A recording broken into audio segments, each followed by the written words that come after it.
যাদের অনেক hair fall হচ্ছে আর হেয়ারে প্রচুর প্রবলেম আছে তাদের জন্য এই হেয়ার অয়েলটা বেস্ট।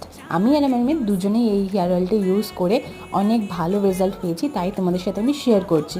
তো দেখো এখানে আমি 500 ml নারকেল তেল নিয়ে নিচ্ছিলাম, তার মধ্যে আমি আস্তে আস্তে দিয়ে দিলাম পেঁয়াজ, জবা ফুলের পাতা, কারি পাতা আর আমলকি। তো এইসব উপকরণ আমাদের চুলের জন্য কতটা ভালো সেটা তোমাদের আলাদা করে বলার কোনো দরকার নেই, জাস্ট একবার ইউজ করো, তোমরা অনেক অনেক অনেক ভালো রেজাল্ট পাবে।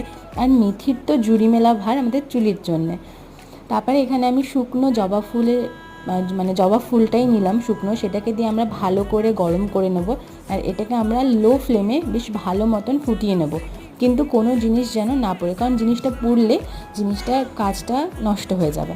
তো তারপরে এটা আমি পুরো ওভারনাইট রেখে দিয়েছিলাম, আর তারপর দিন আমি ছেঁকে নিলাম। দেখো এখানে আমাদের হেয়ার অয়েলটা রেডি। তো চলো ভিডিওটা ভালো লাগলে লাইক শেয়ার আর সাবস্ক্রাইব করতে একদম ভুলো